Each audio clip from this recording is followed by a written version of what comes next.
Hi, Juan here with Político, a Spotify original from Anchor.fm, or now known as Spotify for podcasters. Do you want to make a podcast just like this one? Maybe better. I'll let you decide.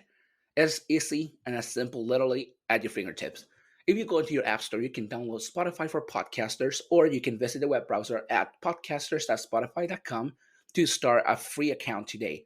With Spotify for podcasters, you will be able to upload your podcast to all platforms, including Spotify, Google Podcasts, Apple Podcasts, Amazon Podcasts, and all the other platforms out there. You can also create video podcasts, which can be uploaded to YouTube or other streaming platforms. At the same time, you can create interactive phase for your fans. This is Q&As, polls, and even invite your fans through a link that would allow you to talk to them on a one-on-one podcast. With Spotify for podcasters, you can also earn money, including a podcast subscription and ads just like this one. All the best and totally free. There's literally not a catch. So since we found Spotify for podcasters, we have been working to make our podcast better every day, and I highly recommend it. If you want to start your podcast, definitely give it a try.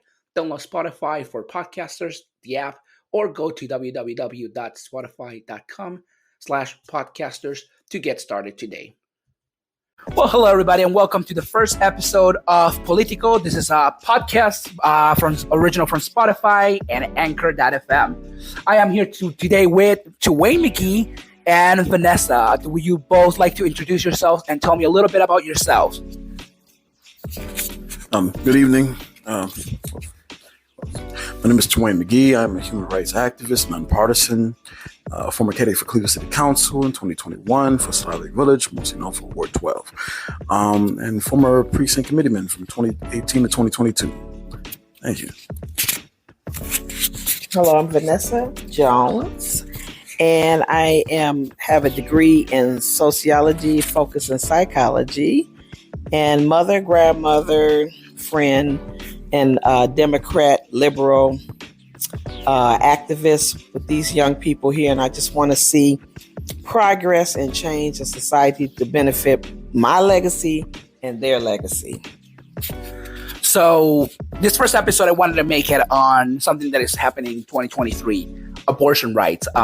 We all know that it's been a whole entire situations from 2022 to 2023 with the Supreme Court of the United States putting a ban on abortion or trying, and over 27 states as of today in the United States have banned abortions or have the heartbeat law, which says that after 6 weeks, you cannot have a legal abortion in the state. I wanted to see, first of all, coming from both of your different opinions, what do you think about abortion? What is your first thought about abortion, and knowing, like, is it a woman's choice? Is it not their choice? Is it their body? Is it not their body? How do you feel about it? And what do you think is different? We can do different to change what's going on right now. Well, thank you, Mr. Juan, for that presenting of that question and that topic.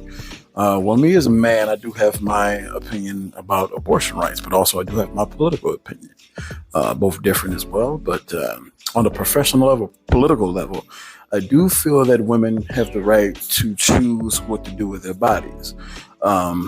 Men should not make that decision for women.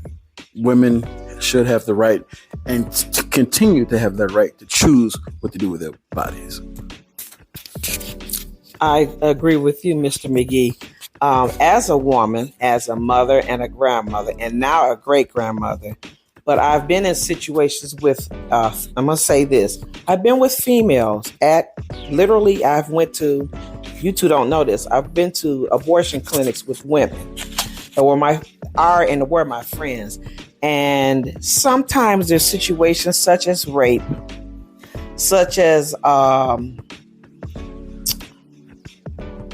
choice. A woman may be in a situation financially and she can't afford a baby. She might be going to college, or it's just not the right time to have a baby. And so I've been on kind of both sides of this, and I've actually sat there with women. I've cried with them. I've talked with them way before I got my training. And I got to see how they feel. And when they spoke to me about, they needed me to just be right there as a sister, a friend, a confidant, and I saw the change after. But still, to this point, they glad they made the choice. Maybe at that time it wasn't right to have a baby. So for me, I'm for choice. I'm for choice. I believe this is just a personal opinion. A person that's choosing to become a mother should be the right time. And sometimes father in a situation are not, incest. The other thing I was going to say is incest against a person's will. You should not have to be forced to be pregnant and have a baby and already going through mental anguish, which I'm trained in, to have to deal with that. So it could be the wrong time. So I'm for choice. I feel like a woman can have another baby. Now, this is my personal religious experience.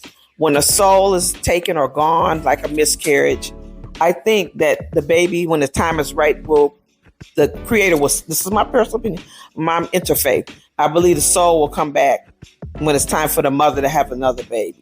And then there's other ways of having children, adoption and things like that. So I'm for choice.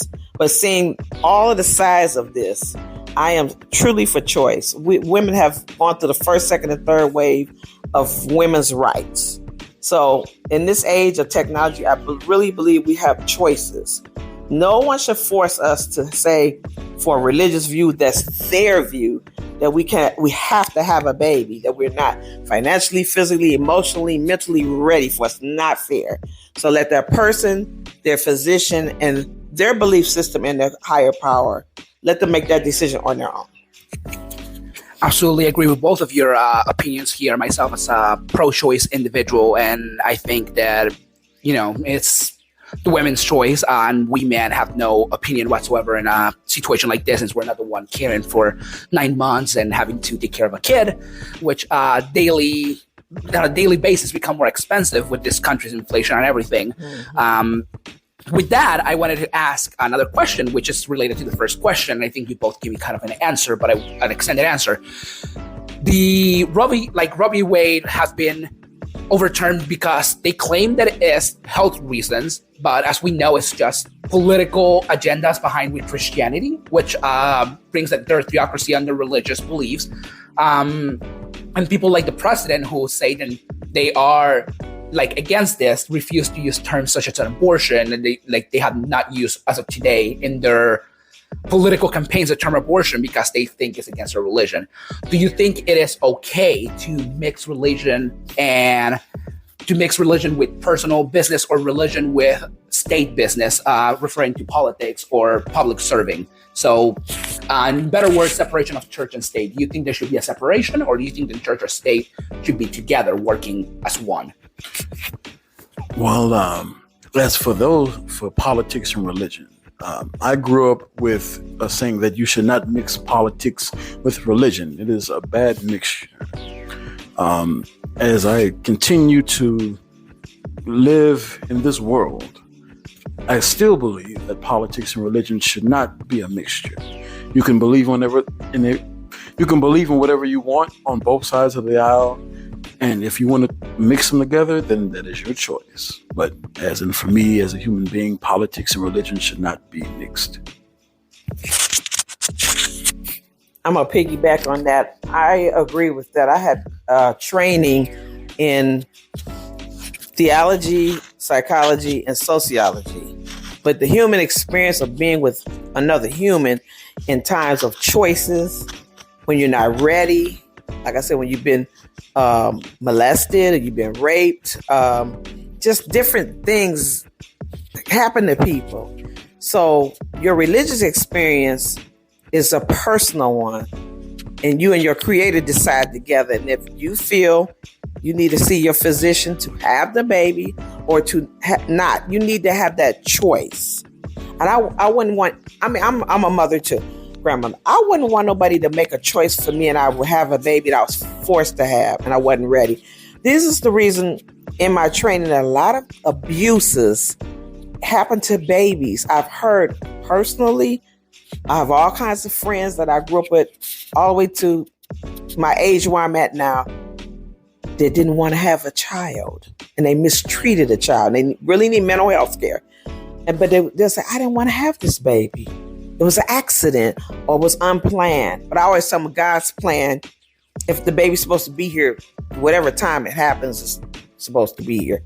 But when you physically hear somebody say that, and mentally they may not just be ready. So let them make a choice and let that freedom be there. This is what this country is founded on. Freedom, liberation. So apply what you all made this country to be. Freedoms and liberation. I want the young people now to take this baton, and I'm passing it to these two people and others in a spiritual sense, and go on. If this whole country have to change every Declaration of Independence, Bill of Rights, the Constitution, this might be what we need to do. Because what they did then is not always applicable now, just like scriptures. It was for the time of those people in that time of the universe. It doesn't mean it have to be now. We learn a lesson from it. Cultures change and shift. We in a technology age, a computer age, so we don't have to listen to that. We just use scriptures of every religion as our basis, as our law, as our philosophy. But we give people choice. This is what this country is supposed to be founded on. And we're not ancient people, we're modern people. So we need to just really focus on that. So you guys take that baton, and you got to remind these older people that's in power, not going to be in power forever, that we're here and we're ready to make change. And I can see you all doing it. That's why I'm doing this podcast. I see your change. That is awesome to hear. With that, I wanted to ask one more question into this. So this one is from the Florida perspective. Governor Ron DeSantis, which we all know and probably have our opinions about him. Some be good, some might be terrible. The governor of Florida passed the 6-week heartbeat law. He was the first one to push it, and he also says it doesn't matter if the woman is raped. He has been quoted in saying that it doesn't matter if it was against her will. Doesn't matter if she's a criminal, she has an abortion, and she should be prosecuted. With that, I just wanted to ask, what do you guys think on that perspective? Should a person go to jail for having an abortion, which is a woman's right? And should the federal state have a power to say, no, this is when we stop and we step in and say no to the state? Or should the state be able to make that kind of law saying if you want to have an abortion, I'm sorry, you got to go to jail because this is not your right. How do you guys feel about that specifically? The thing about that I don't like is that you made the law. It was Roe versus Wade, and they won.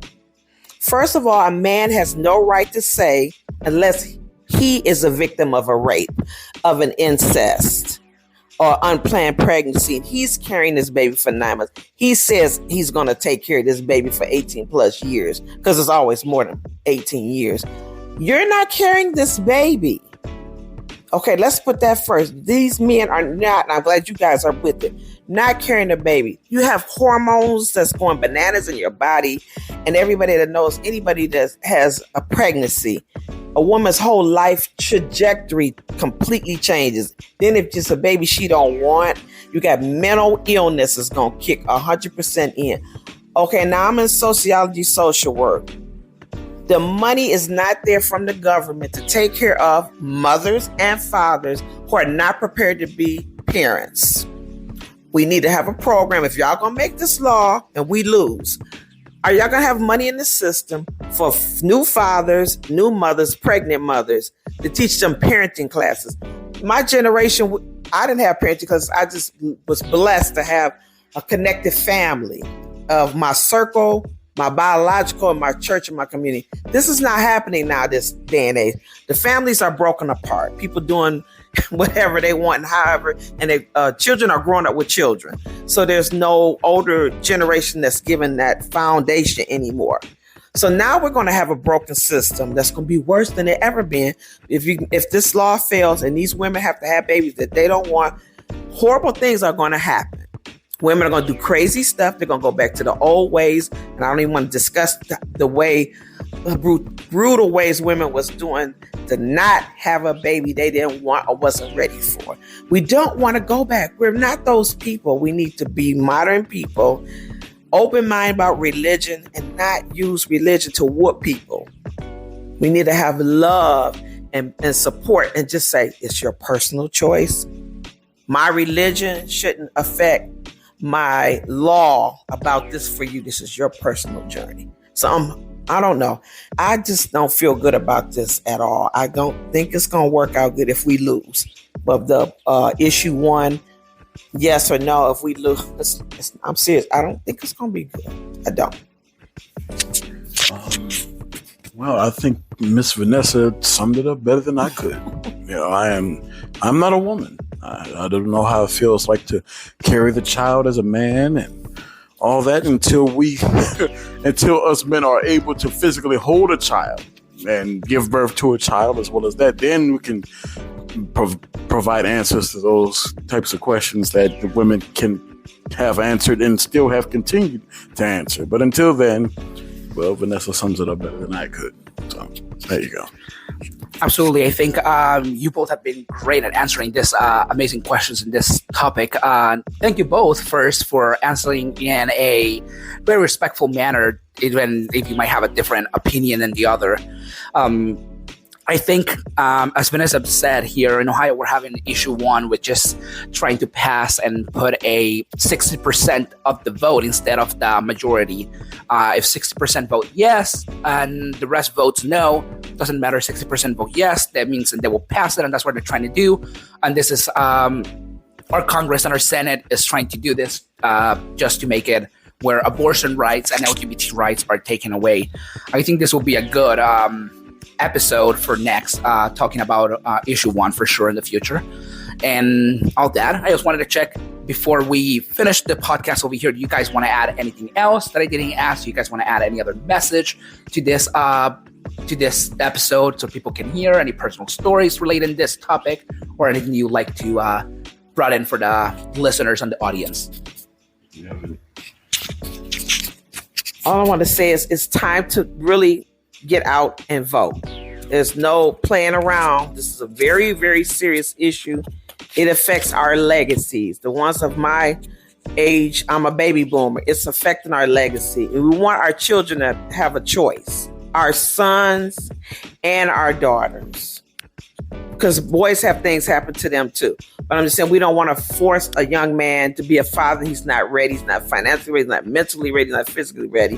And then we want our girls to be protected and have the system where at least until they have more money in social work to be able to choose when it's right for them. That's our human right. It's our civil liberties. It's our civil rights to choose happiness, hope, liberty, pursuit of happiness. This is what this country is forgetting with the laws that we have now.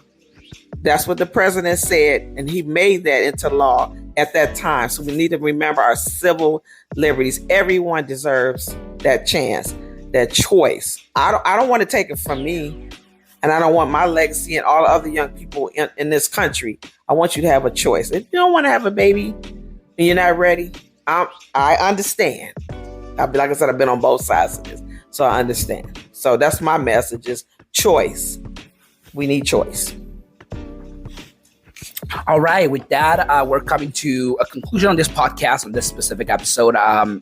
As I said, I think everybody deserves and has the right to be safe, and abortions are part of that safety in the United States. If you believe the opposite, I personally would say maybe educate yourself and listen more on women instead of listening to your old-fashioned views, and jump in the boat and actually look and perhaps get educated a little more on this topic.